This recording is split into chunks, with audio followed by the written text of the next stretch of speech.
Hello, everybody. It is Monday, 25th day of March, 2013, and the second video done for today. Last time I did a spreadsheet within the silver volatility going back to 2004. This one will be the volume using a NetDania Site. We are looking at instruments, silver spot. And we got the volume, which you can see in here, the show high volume. This is where you get the volume from. I put my charts on a logarithmic scale. Notice that the difference from here to here is about the same, whereas if I take this off, it makes no change whatsoever. I'll show you what I mean later on when I show this in multiple time frames. But again, we're looking at volume. So let's keep on expanding the time frame, and obviously the charts the last whole month has been a nonsense sideways movement. Here we see a situation where the volume goes up really high and then it's nothing.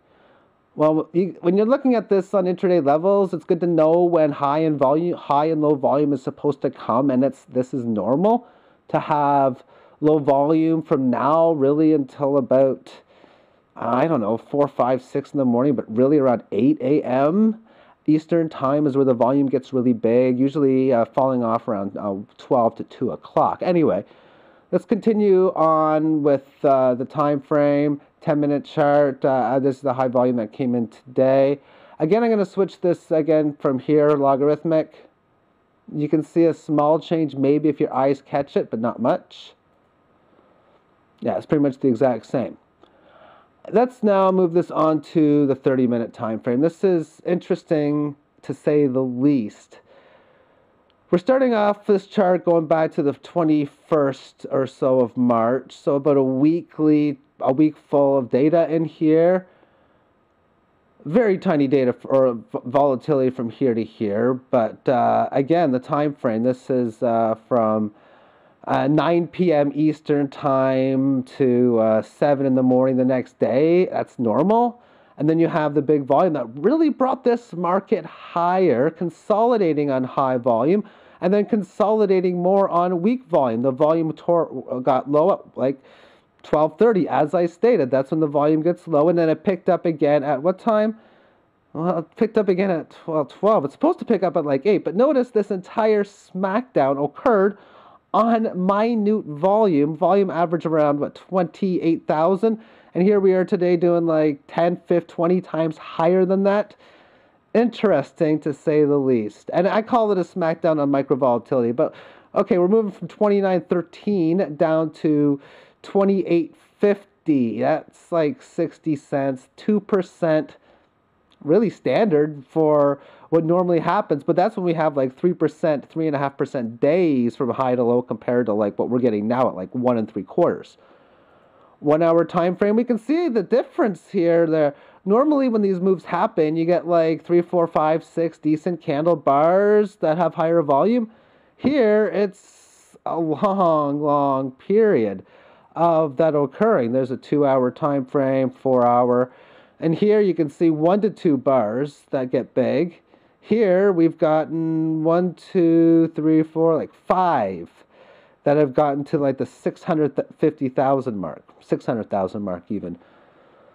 Let's now switch this on to the daily time frame, because this is where you can really notice the volume. Because again, when you're looking at this here and you're looking, well, the time brought this volume down, you don't do that. That's not the case on the daily time frame, because there is no, for the most part with the summer usually being lower volume, we'll see last summer was not, that it's pretty much this, it's the same situation. And you now can use volume without having to say, well, now we're in a higher low volume period. No. Anyway, the volume got big on this red candle down day. The final big candle from the move from point A to point B. There was a little small move down here, but it quickly regained its range. This range is pretty much from 28.5 to about 29.33. That's the range. That's only about 60, 70 cents. That's not much. 80 cents actually. That's a little over 2%. But anyway, like I say, if you look at the volume, notice here that you have 2 green candles in a row on big volume, then 3 down candles in a row. The first 2 came on lighter volume, And then what really was an update from its low, and the volume did come with the gains up here. So you have a big candle here, on a big volume that is for 2, but notice they're both green candles again. Here again, it was a break-even day. And again, an update on this volume, update here, and we can see that the movement on Friday was just absolutely nothing.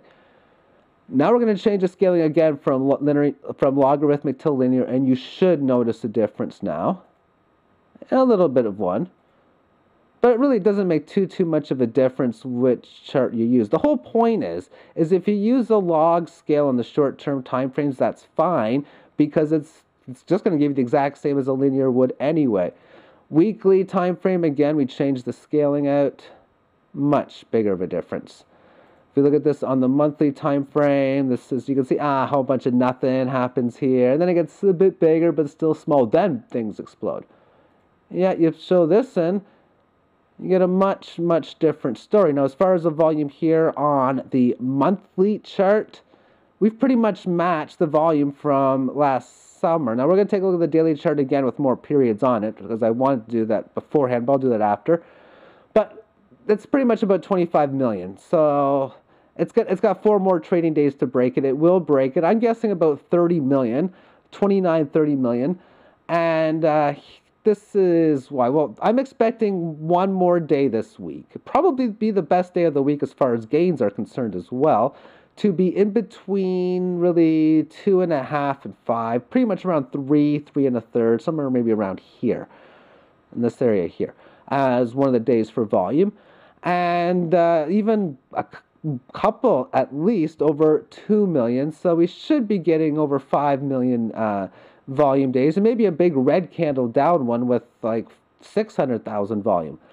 But anyway, let's just change the time scaling of this for more periods. So we'll put in 888, and now we can see the volume starts back in here, which is the later part of December 2010. This is where volume got big. Now, when did volume get big? It got big halfway through its sideways consolidation. And then volume had a peak here in the middle of the consolidation. Volume pretty much tampered off when this rally started. The next big piece of volume came right here where it topped. And this entire sell-off has come on lighter volume. And from what I know about this, that's usually a bullish situation. And now you have this volume coming bigger again, and it's doing a whole whack of nothing, and you've had an increase of volume still doing a bunch of nothing.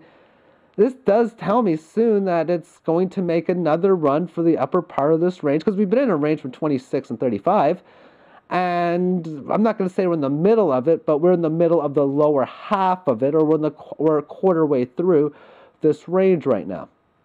But it should spark a decent rally. I also think that this can start a wave lower, but I don't think that's going to happen because, okay, you have this big volume here.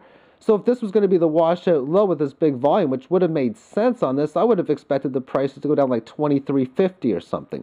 And then I'd be saying to everyone, okay, it's all manipulation. Don't panic. It's a great time to buy and yada, yada, yada, that kind of stuff. And well, now I'm just saying it's doing this whole bunch of sideways nonsense, worse than it was back in here. Because I was saying it the same thing then, but at least it had some up and down movements and a little bit of volatility back in here.